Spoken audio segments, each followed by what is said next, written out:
तो कोई सरकार से संतुष्ट है तो कोई सरकार से असंतुष्ट है, कोई बदलाव की बात कर रहा है, जो कह रहा है कोई ऐसा भी है कि जो सरकार ने किया वही उसे पसंद है। बाकी जगहों की तरह दरभंगा ग्रामीण में महिला वोटर्स में मतदान को लेकर बड़ा उत्साह देखने को मिल रहा है। यहां महिला वोटर्स की लंबी कतार भी दिखाई दे रही है। महिला मतदाता किन मुद्दों को लेकर वोट डालने के लिए पहुंची, हमारी संवाददाता पवन नारा ने ये जानने की कोशिश की। इस वक्त हम दरभंगा ग्रामीण क्षेत्र में हैं। यहाँ मतदाताओं की लंबी कतारें देखी जा रही हैं। मतदान केंद्र के ऊपर अगर आप देखेंगे तो आपको सीसीटीवी कैमरा नजर आएगा। मोबाइल जमा करवाने के लिए बाकायदा एक डॉकेट दिया गया है, 1 2 3 4 नंबर लिखा है।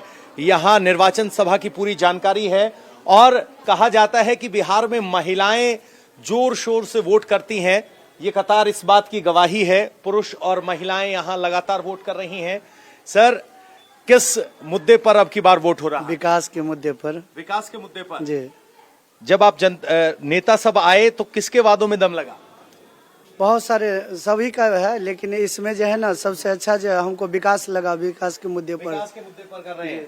महिलाओं से बात करते हैं। मैम, कोई योजना का लाभ मिला? हाँ। तो क्या चाह रही है महिलाएं, किस बात पे वोट कर रही हैं अब की बार? महिलाएं नहीं बोल रही हैं। मैम, शर्मा क्यों रही हैं? अरे महिला वोटर तो यहाँ पलट देती हैं। बोलिए, किस राज बरकरार है या बदलाव है? बदलाव है। मैम, बढ़िया। वोट पहली बार डाल रहे हो, पहले डाला है? पहली बार। तो एक युवा महिला मतदाता क्या सोच के वोट कर रही है? किस बात पे वोट डालेंगे? नीतीश कुमार। अरे मैं पार्टी नहीं पूछ रहा, मुद्दा पूछ रहा हूँ। सीधे मुद्दा बता रहे हैं। अम्मा, 5 साल में काम वाम हुआ या बदलाव चाहते हैं? सरकार बदलना चाहिए। बदलना चाहिए। हाँ, बदलना चाहिए। हाँ। कोई योजना का लाभ मिला है? महिलाओं के लिए बहुत योजनाएं आई, कोई लाभ मिला? नहीं मिलल हमरा के तो कुछ नहीं मिल रही। कुछ नहीं मिला ना, भाड़ा किराया कटा कैली हियाँ इतने दूर वोट गिर। कहाँ से वोट देने आए हैं? हिमाचल से। अच्छा, हिमाचल में काम करते हैं, वहाँ से वोट देने आए। तो है कुछ नहीं मिला है। अच्छा, सरकार बरकरार है कि बदल रहे हो? अब पता नहीं सरकार बदलते कि माहौल कैसा है? माहौल तो खराबी है। खराबी है। हाँ जी। तो हिमाचल से चल के आई हैं। मैम, किस बात पे वोट हो रहा है? कौन बेहतर मुख्यमंत्री, नीतीश की तेजस्वी? जे सरकार अच्छा बुझे तो सर वही सरकार के दे। कौन बुझे? अच्छा, पिछले 5 साल अच्छे रहे? ठीक है सर। ठीक है सर। मैम, 5 साल का कामकाज कैसा रहा? नीतीश की तेजस्वी?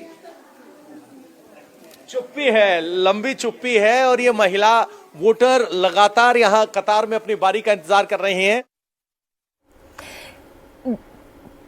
अब पवन नारा जिन महिला वोटर से बात कर रहे थे, उनमें से एक महिला वोटर ऐसी थी जो हिमाचल प्रदेश से आई अपने अपने मताधिकार का इस्तेमाल करने के लिए। अब सोचिए, ये जागरूकता है लोगों में वोटिंग को लेकर, चुनाव को लेकर। एक और ऐसी ही महिला मतदाता थी। जी, उस महिला मतदाता ने एकदम चुप्पी साध ली, नहीं बता रही हैं कि कौन जीतेगा, किसको वोट जा रहा है, नहीं जा रहा है। ये कितने जागरूकता है महिलाओं में मतदान को लेकर, वो दिखा रहा है।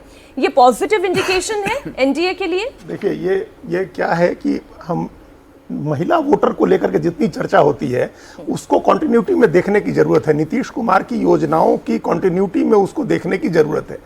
2005 में जब नीतीश कुमार आए थे, उन्होंने महिलाओं के लिए 50% आरक्षण की व्यवस्था की थी स्थानीय निकाय चुनावों में, लोकल बॉडीज के इलेक्शन में।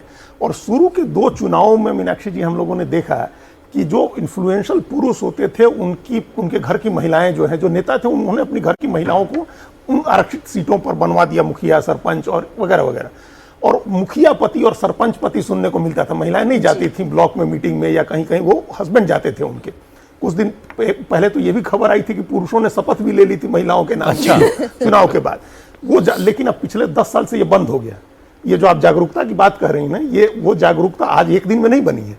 20 साल पहले नीतीश कुमार ने जो भागीदारी दी महिलाओं को लोकल बॉडीज के इलेक्शंस में, उनको ट्रेंड किया। अब कहीं मुखिया पति सरपंच पति सुनने को नहीं मिलता है। अब वो महिलाएं भी ट्रेंड हो गई हैं, इंपावर्ड हो गई हैं, और उनको देख करके दूसरी महिलाएं भी इंपावर्ड हुई हैं, आई हैं पॉलिटिक्स में और लोकल बॉडीज के इलेक्शन में। एक तो ये कारण है। दूसरी वो महिलाएं जिनको उन्होंने साइकिल दी थी नीतीश कुमार ने, जो लड़कियों को वो स्कूल गई, और ये ग्लोबल अध्ययन का विषय था ये कि किस तरह से अटेंडेंस बढ़ गया स्कूलों में वो साइकिल देने के बाद, पोशाक देने के बाद। फिर जैसा अभी कह रहे थे मनोज जी कि हर चुनाव में आप देखिए 15 के चुनाव के बाद 2016 में नीतीश कुमार ने शराबबंदी की, वो महिलाओं को इंपावर करने वाली सबसे बड़ी योजनाओं में से एक योजना है। अब सड़कों पर कोई शराब पी करके महिलाओं के साथ छेड़छाड़ या मारपीट घर में या घर के बाहर नहीं होती है। जी। तो चाहे साइकिल की योजना हो, पोशाक की योजना हो, इंपावर करना हो, पॉलिटिकली उनको 50% आरक्षण दे करके, या ये शराबबंदी हो, या अब जो डोमिसाइल में जो उन्होंने पॉलिसी बदली है नीतीश कुमार ने, 35% आरक्षण बिहार की महिलाओं के लिए किया है बिहार की नौकरियों में, तो ये तमाम ऐसे फैक्टर है। और उसके बाद ये 10,000 रुपए आए, तो ये जो ऐसे फैक्टर्स हैं ये सब मिलकर के महिलाओं हर इलेक्शन में मतलब वो एक एक्स फैक्टर महिलाओं के लिए योजना कर रखते हैं। अच्छा, अभी एक लालू यादव ने एक तस्वीर पोस्ट की है एक्स पर, उन्होंने अपनी राबड़ी देवी जी की और तेजस्वी, उनकी तीनों का वो उंगली की स्याही दिखाते हुए एक तस्वीर डाली और लिखा है, तवा से रोटी पलटती रहनी चाहिए नहीं तो जल जाएगी, 20 साल बहुत हुआ, अब युवा सरकार और नए बिहार के लिए तेजस्वी सरकार अति आवश्यक है। ये तस्वीर है, रोटी जल जाएगी, पलटते रहिए, पलटते हैं। तो 20 साल से एक साइड पड़ी है रोटी, तो जली तो नहीं।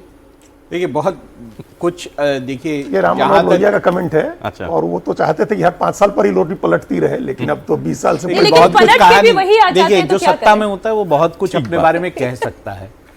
सत्ता में जो होता है वो बहुत कुछ कह सकता है, उसके लिए कहने के लिए होता है, उसने काम किया होता है तो वो दिखा भी सकता है। जो सत्ता से बाहर होता है वो इसी तरह से बात करता है कि भाई पलट दो अब रोटी। देखिए अभी दरभंगा की बात हो रही थी, दरभंगा का पूरा इलाका जो अगर आप देखेंगे तो ये एनडीए का इलाका है, और इसमें पिछली बार 9 सीटें एनडीए ने निकाली थी। और अगर हम उस तरह से देखें, आपने उससे पहले सिवान की बात की, तो अलग अलग इलाकों में आपको अलग अलग तरह से लोग दिखेंगे। सिवान की आप बात करेंगे तो सिवान जो है वो पिछले मुस्लिम बहुल 1900 वोटों से पिछली बार भी जीती थी। नहीं, सिवान तो का सदस्य इसलिए जो बात आप दिखा मैं रहे थे आपको ना, ये उसमें बता रहा हूं एक खास कि- फैक्टर ये था जो उस समय हम लोग नहीं डिस्कस कर सके, चूंकि आप दिखा रहे थे 2 मुस्लिम कैंडिडेट हैं, मुसलमान बहुत वोट है वहां, लेकिन पीके जनता का भी कैंडिडेट मुस्लिम कैंडिडेट है और एमआईएम का भी मुस्लिम कैंडिडेट है।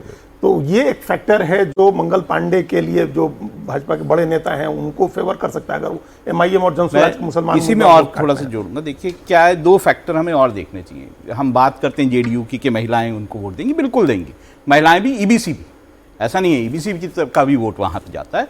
लेकिन हम पिछले अगर 3 चुनाव देखें तो जेडीयू लगातार अपनी सीटें कम करती रही है, वोट शेयर भी कम होता रहा है, विधानसभा चुनाव में लगातार कम हुआ है। दूसरी तरफ अगर हम बात ये करेंगे कि क्या ईबीसी एक साथ वोट करेगा, क्या वो नीतीश के लिए ही वोट करेगा, नीतीश की जो सेहत है वो कितना फैक्टर बनेगी, तो बहुत सारे फैक्टर्स चुनावों में। इसलिए मैं कह रहा हूँ ये जो चुनाव है ये एक तरफा कोई चुनाव नहीं है। इस चुनाव में अलग अलग जगहों पर अलग अलग पॉकेट्स हैं जिनमें अलग अलग पार्टीज जो हैं वो प्रभुत्व रखती हैं, अपना जोर रखती हैं।